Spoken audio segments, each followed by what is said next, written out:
Tonight's top story, flood frustrations. The people of Fort Plain are splitting their focus now tonight.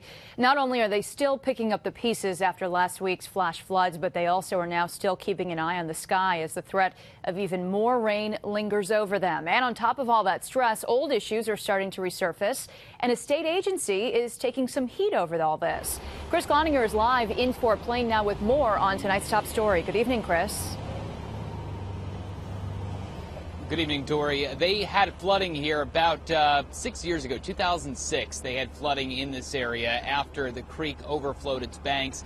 Behind me is the Save-A-Lot, which was the epicenter of some of the worst flooding in town. In fact, you can see the watermark behind me. If I was standing down, it does go into a bit of a dip.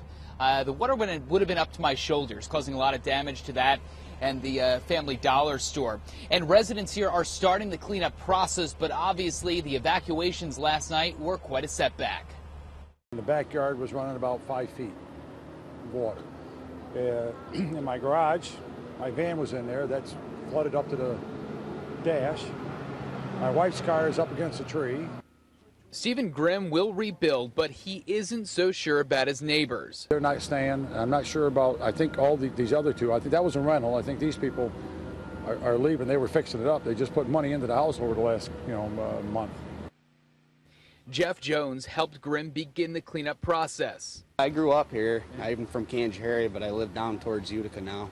And all my friends and family are from this area, so the least I could do is show up to help, Everywhere you look in the village of Fort Plain, you see volunteers.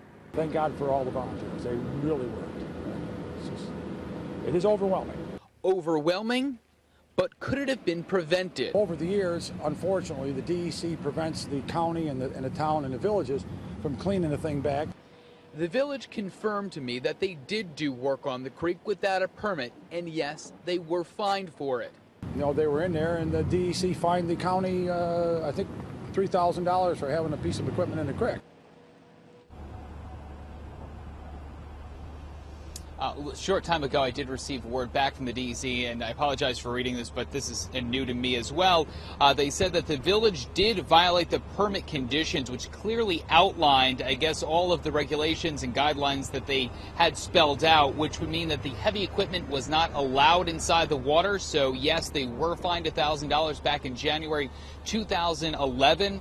But I guess after that fine was taken care of, they did continue to work just on the bank. So they used some of the diggers on the bank and were able to dig out some of the gravel and debris from the shore as opposed to inside the river, causing water quality concerns. So at this point, obviously, Governor Cuomo basically has taken away those issues for now because of this situation, because of this flooding, allowing towns and municipalities to clean out the debris from some of these creeks and rivers. For now, we're reporting live in Fort Plain. Meteorologist Chris Gloninger, CBS 6 News.